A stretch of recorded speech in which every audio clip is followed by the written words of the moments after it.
buenas noches, amigas y amigos de su TV, Canal 15, donde en esta noche le vamos a decir que sí al análisis profesional y correcto de ese termómetro de la sociedad que se llaman las encuestas, y para hacerlo hemos invitado al profesor universitario de estadística y de economía también, pero lo de economía es menos trascendente, a don Juan Muñoz, quien ha estado ya con ustedes, y tenemos el privilegio de tener una vez más a Catalina García, quien es una experta de la firma Unimer, quien ya tuvo una linda explicación, que por lo menos yo aprendí mucho de ella, sobre encuestas, y hoy que ese es el tema, volvemos a invitar. Buenas noches a los dos y gracias por estar aquí. Empecemos, doña Catalina, con usted, y tal vez demos un poquito de primera visión sobre la industria de las encuestas.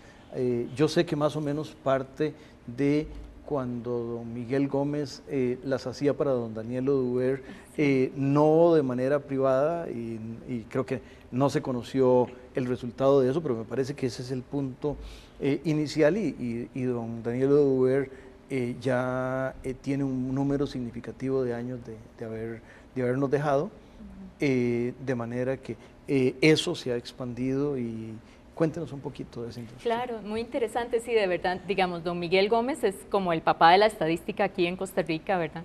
Él fue a llevar unos cursos con maestros en la Universidad de Michigan, ¿verdad? Hace muchos años, y entonces trajo todo lo que era la metodología de encuestas. Aquí comienza, digamos, con la Oficina de Información de la Casa Presidencial, comienza a generar indicadores, a hacer encuestas telefónicas, a llevar los cursos de encuestas en la Escuela de Estadística, y pues a ir transmitiendo toda la necesidad de ser riguroso, digamos, en el procedimiento de la elaboración de encuestas. Posteriormente hay diferentes profesiones que se van a incorporar, digamos, a toda la elaboración de encuestas, porque también es un evento multidisciplinario, ¿verdad? No solamente está la parte del diseño de la muestra o la selección de las personas, sino también la elaboración de los cuestionarios, que siempre es importante que participen diferentes tipos de personas. Que me parece útil subrayar. Uno pensaría, y la gente de la calle pensaríamos, que este es un tema nada más de los profesionales de su campo y del campo de don Juan, que es de estadística, pero usted ha hecho un primer señalamiento importante. Sí, efectivamente, digamos, lo que es la parte tal vez del diseño de la muestra, es fundamental sí que haya una base, digamos, rigurosa, el marco muestral, donde podamos estar identificadas las diferentes personas. Por ejemplo, un marco muestral puede ser una lista donde aparecemos todos, ¿verdad? Por ejemplo, uno podría decir, bueno, entonces el padrón electoral es un marco muestral. Sí, porque ahí aparecemos todos los que vamos a votar. Ahora, no es la forma ideal de seleccionar una muestra, por supuesto, porque ahí aparecería, por ejemplo, el nombre suyo y su número de cédula, y tenemos que irlo a buscar en algún lugar que no está definido.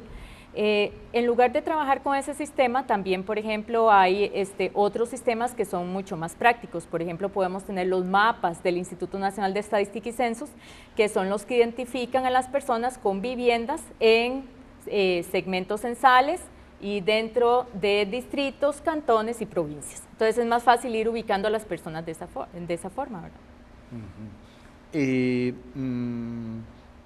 Don Juan, usted estuvo en el INEC, el Instituto Nacional de Estadística y Censos, que además de los censos nacionales, y el último fue el del año 2000, también hace estadísticas, y una de las cosas que quiero rescatar en usted es, usted como profesor de estadística, o los profesores de estadística, ¿qué cosas esperarían que hagan o no, que hagan y que no hagan sus estudiantes de hoy, profesionales de mañana, o estudiantes de ayer, profesionales de hoy, con el uso de las estadísticas? O sea, de alguna manera, la mala nota que le pondrían a alguien porque hizo algo, o las buenas notas de las buenas prácticas. Bueno, con el uso de las estadísticas entendidas como recopilación de datos que nos muestran una situación en particular, uno siempre debería tener presente varios puntos importantes para poder darle validez al dato que uno está observando. sea en sociología, sea en economía o sea en cualquier otro tipo de área de investigación, los datos tiene uno que referirlos primero que todo al método con el que fue recopilado, cuáles fueron los filtros o los cambios que sufrieron esos datos una vez que uno los ha recopilado. Hay que darles el contexto debido en el momento debido ante la pregunta que se hizo sobre el dato, ¿verdad? Entonces, si uno quisiera preguntar cuestiones electorales, pues uno sabe que esa fotografía es muy volátil en el tiempo, ¿verdad? Si uno quiere hacer un control de calidad vía muestreo en una industria, no es tan volátil realmente, pero uno tiene que tener muy claro que también hay limitaciones. Si uno necesita una encuesta de ingresos y gastos como la que acabamos de vivir, el diseño es muy complejo, se lleva un año, al igual que el diseño de las encuestas de hogares, empleo y desempleo. Entonces, cuando uno ve un dato muestral, uno lo primero que tiene que preguntarse es cómo se originó, qué buscó, cómo se recopiló y si tuvo una transformación adicional para poderle dar una interpretación debida en función del tiempo, del plazo y en función de lo que se preguntó básicamente. No es tomar el dato en bruto, hay que analizarlo y más que todo comprender qué se buscó con ese dato muestreado. En este tema, doña Catalina, de lo que decía don Juan, de interpretar el dato, tal vez el evento más cercano que tenemos son las elecciones de hace año y un poquito más,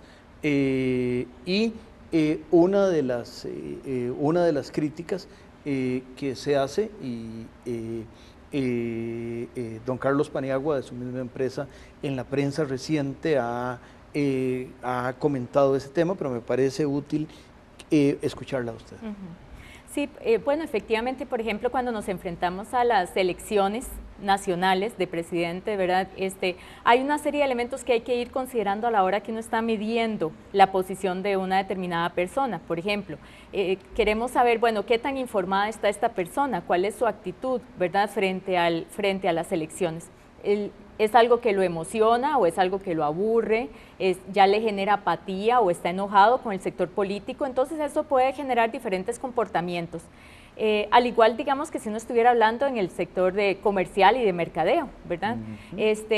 Una vez que uno tiene clara, digamos, ese contexto... Que por cierto, ustedes también, y hagamos una especie de cuasi comercial, ustedes también, además de las encuestas que la prensa publica, obviamente hacen encuestas de otro tipo y estudios estadísticos de otro tipo que incluye encuestas comerciales, cerrado el Efectivamente, comercial. efectivamente. Entonces, digamos, nosotros vamos entonces ahora, una vez que la persona nos dice, bueno, ¿cómo se siente respecto al ambiente electoral? Bueno, entonces vamos también a indagar si ya está decidido a participar, por ejemplo.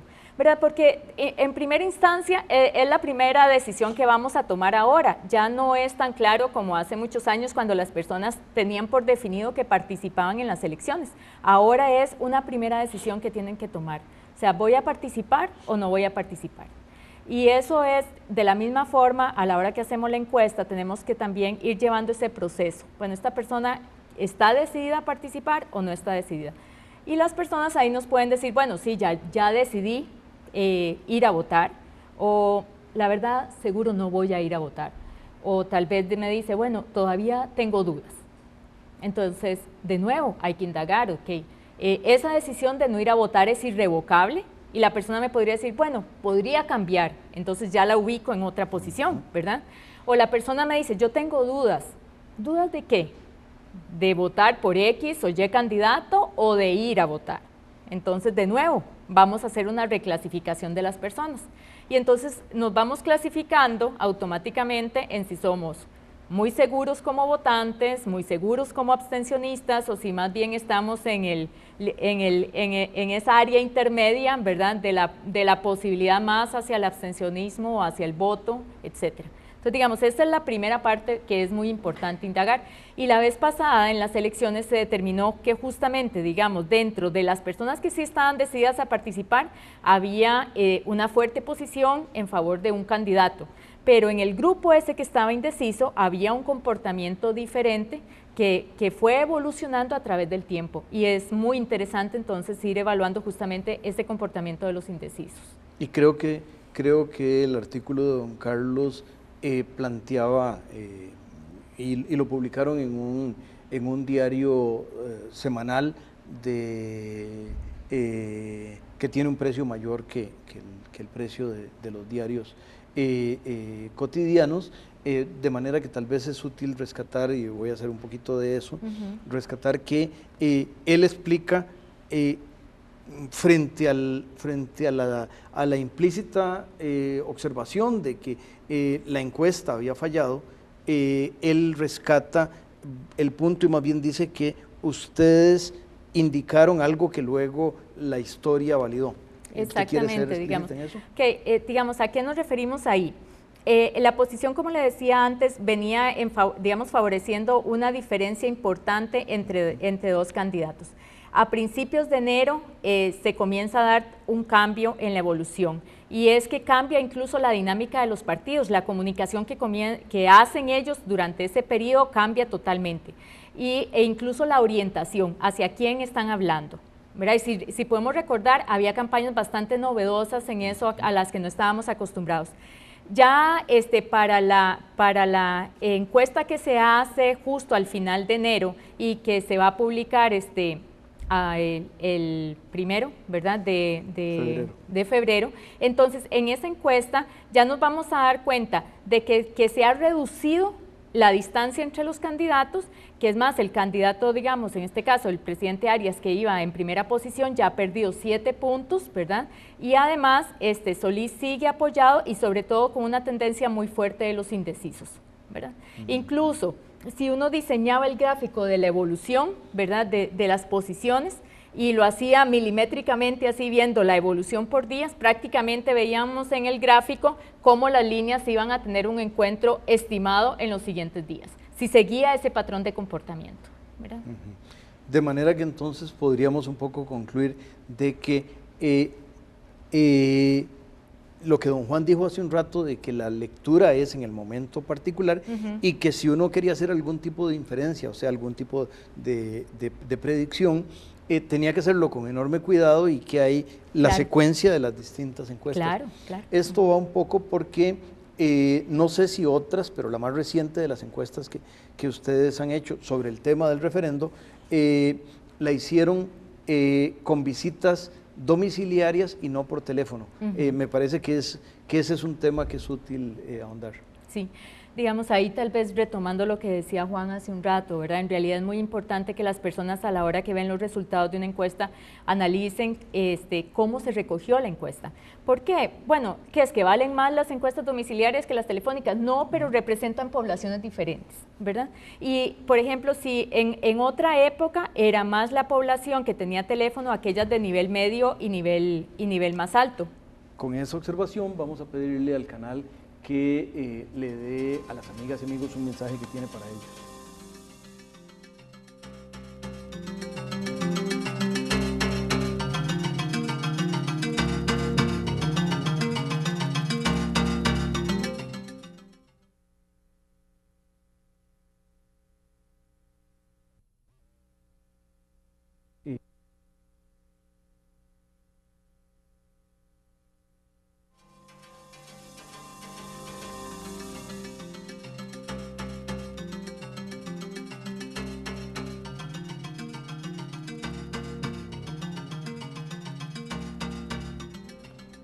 Conversábamos, amigas y amigos, con Catalina García de Unimer y Juan Muñoz de la Universidad de Costa Rica sobre las encuestas. Y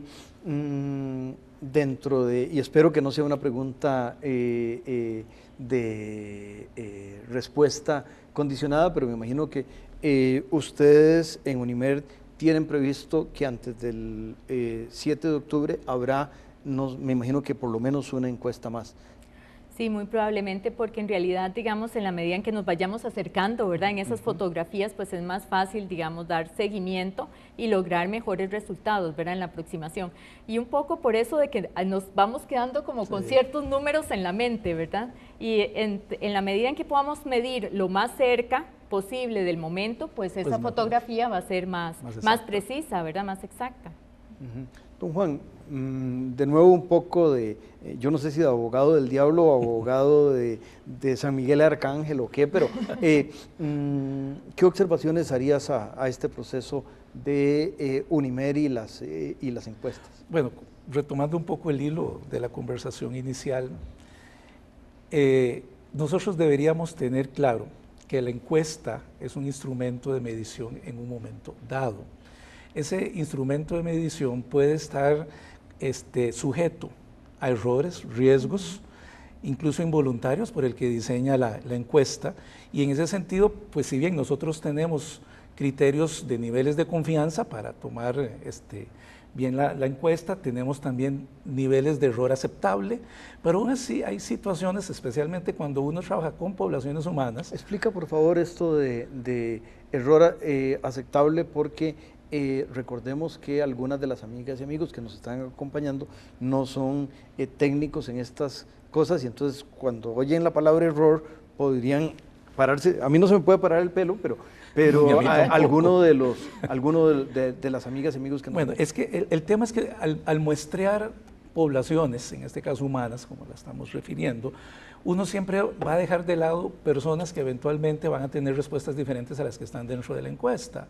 Entonces ahí ya uno comienza a marcar cierto error en el sentido de que no están solicitando el criterio de toda una población, ¿verdad? Sino de un marco. Para aterrizar un poquito esto, la muestra, si mi memoria no me engaña, creo que es de 1.300 mayores de edad, porque tiene que ser mayores de edad porque si no, no votarían, y la población del padrón inscrito, que es 2.600.000 por ahí. El tema es el siguiente.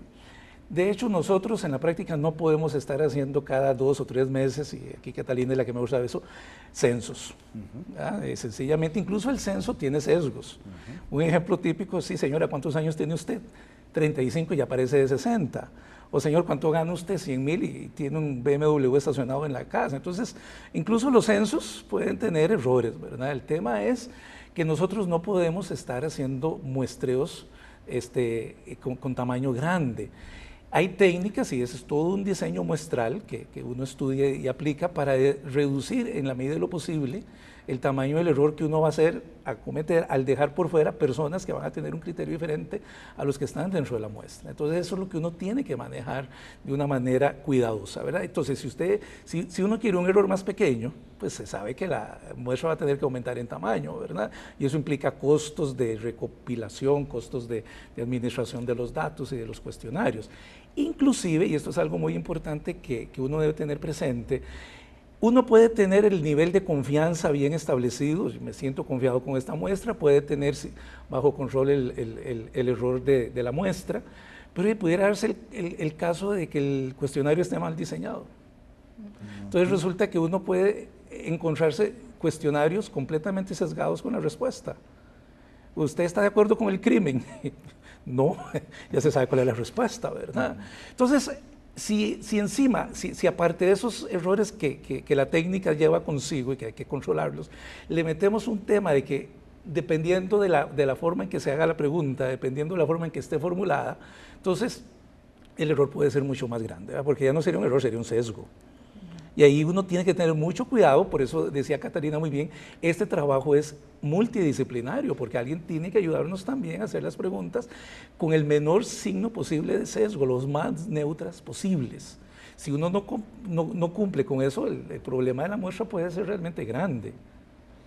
Doña Catalina, un poquito como continuación de ese tema, me parece que lo siguiente es, si las encuestas son un termómetro, ¿cómo es que hay distintas respuestas? Es decir, si yo me pongo el termómetro y me sale 37 y me lo vuelvo a poner y me sale 42, algo raro ocurrió porque está difícil que tenga 2 temperaturas a la vez. Claro, claro. Efectivamente, entonces ahí entramos con la parte de los métodos, ¿verdad? Entonces, por ejemplo, como usted decía antes, nuestra encuesta es domiciliaria, es decir, ubicamos a las personas en las viviendas, tocamos la puerta, buscamos una persona, le hacemos la encuesta, ¿verdad? La persona le está contestando a un encuestador, cara a cara, y eso va a tener, ¿verdad? Una serie de interacciones entre esas 2 personas. Incluso hay que dar un entrenamiento adecuado a los encuestadores para que no vayan a sentir o decir no cuando la persona da alguna observación, ¿verdad? De tal manera que todo ese proceso de recolección de los datos sea controlado. Pero otros podemos encontrarnos que dice, bueno, esta encuesta fue hecha telefónicamente, ¿verdad? Entonces, bueno, ahí ya sabemos que esa encuesta tiene que ser más corta, porque no todas las personas van a aguantar media hora en el teléfono contestando una encuesta. Las preguntas tienen que ser más sencillas. Y después también va a representar a determinado grupo de personas, son aquellos que tienen teléfono en el hogar. Por otro lado, otros podrían decir, bueno, esta encuesta sobre el referéndum se hizo con una cajita, le dimos a usted una boleta y usted marcó sí o no y la echó en la cajita, ¿verdad? Entonces, vemos que son diferentes métodos y por lo tanto van a ser diferentes resultados. Incluso, perdón, uno puede, dentro de los métodos, usualmente el tema es aplico aleatoriedad en personas, en segmentos, en viviendas. Incluso puede haber un método muy interesante que se llama muestreo por cuota, que es algo así, usted me llena una cuota de 10 señores mayores de 40 años y uno los va escogiendo allá como van pasando por la esquina. Pero ¿qué pasaría, por ejemplo, si usted hace una encuesta electoral por preferencias electorales y resulta que su encuestador tiene cierta predilección por alguien y le da por muestrear a los que van con verde y blanco, con rojo y amarillo, y no muestrea al resto? Entonces, aquí uno lo que tiene que saber hacer es entrenar a la gente de tal forma que no induzca la respuesta, ni que la busque. Ese es un tema muy cuidadoso que ya Catalina, como diseñadora de muestra, no puede controlar en el campo, al menos que esté detrás de cada uno de los muchachos que van a hacer el trabajo. Entonces, esas cosas son las que uno en la práctica tiene que saber cómo manejarlas y en buena medida son las que le van a dar forma al resultado. Pasando al resultado, doña Catalina, tal vez la primera pregunta es, ¿va a haber suficiente votación como para que la Asamblea Legislativa deba cumplir lo que se diga ese 7 de octubre, que entiendo que es 40%? Exactamente. Bueno, digamos, de acuerdo por lo menos al momento de la encuesta de julio, ¿verdad? La que publicamos a principios de agosto, en esa encuesta el 58% de las personas nos dijeron que estaban decididos a participar. De ellos, a la hora de preguntarles si ya había tomado una decisión, ahí se me decanta un poquito, ¿verdad? Entonces me queda, digamos que un 53% que sí está claro de que va a ir a votar y que ya tiene más o menos una posición frente al TLC. Entonces, si ese 53% fuera a votar, pues ahí tenemos, digamos, un margen de error de 2.7 en esa muestra, es decir, 53 más menos 3, o sea, entre 50 y 56% de las personas estarían participando, con lo cual ya digamos que el referéndum sería vinculante, ¿verdad? Ahora, hay otros elementos que van a influir, ¿verdad? Y es parte también de lo que hay que indagar, digamos, como parte del cuestionario. Bueno, esta persona ha votado en las elecciones presidenciales anteriores, porque cuando hay elecciones presidenciales puede haber un poco más de pasión porque hay una persona, ¿verdad? Y esa persona me genera empatía o me genera apatía. Entonces ahí hay más emoción y además puede haber hasta una historia, ¿verdad? Familiar de voto. Entonces, si ahí aún así hemos tenido 30 y 35% de abstencionismo, ¿verdad? Podemos llegar al otro extremo, digamos, en alcaldes, que tuvimos alrededor del 76% de abstencionismo, ¿verdad? Entonces, bueno, ahora tenemos un tratado, ¿verdad? Un documento por el que se va a votar. Entonces, bueno, ¿qué va a generar esto, verdad? Entonces, digamos, ahí va a haber comportamientos, va a haber movimientos que pueden cambiar las posiciones de las personas de aquí al 7 de octubre, ¿verdad? Entonces, eso también, digamos, hay que irlo monitoreando, a ver si este porcentaje sube, baja, en qué dirección se va a ir. Incluso aquí hay que tener presente algo, probablemente las empresas de encuestas van a seguir monitoreando la intención de voto hasta el mismo 6 de octubre, supongo, pero ya no van a poder publicarlas tampoco, ni van a tener tiempo. Pero ¿qué sucede si después, una vez que entremos en la tregua, que creo que son 3 o 4 días antes, y resulta que alguien del sí o del no llegue y se prende fuego en algún parque y se inmola por la patria? Eso puede cambiar la intención de voto y ya no es medible. Y esperemos que no ocurra. Uno que sabe. Pero lo que quiero decirle es, puede haber una circunstancia días antes de las elecciones o días antes de la votación que cambien un poco o dramáticamente lo que se venía observando y ahí ya no hay encuesta que valga. No, y de las cosas que igual no es predecible, pero sí se sabe que octubre es el mes que más llueve, y entonces ahí me parece que puede haber un tema que el Caribe nos puede traer alguna consecuencia, que además en este país tan angostito, los vientos del Caribe dan lluvia en el Pacífico. Y lo otro tal vez es que ya el tema del referendo yo siento que tiene un cierto agotamiento, y eventualmente el agotamiento le dice a uno, no, hombre, ya para qué más seguir en esto. Habría que ver cómo se podría captar en una encuesta el hecho cuando usted está cansado o no del tema, y qué va a hacer al respecto, ¿va a ir a votar o no va a ir a votar? Entonces ya comienza uno a sacar una percepción de intención de voto con otros elementos diferentes a los que podría tener políticamente. Doña Catalina, otra pregunta, dentro de, ya en específico sobre resultados, dentro de, digamos, las tendencias, no habrá más que decir que el tiempo inflexible me ha dejado sin poder hacer la pregunta, pero les tengo que agradecer enormemente a ustedes, tener que decirle a las amigas y amigos que el programa se repite el próximo domingo a las 6 y que el próximo miércoles a las 9 de la noche tendremos un programa hecho con el mismo interés, esperamos, para ustedes. Quédense con Canal 15, donde hacemos para ustedes la mejor televisión. Muchísimas gracias y buenas noches.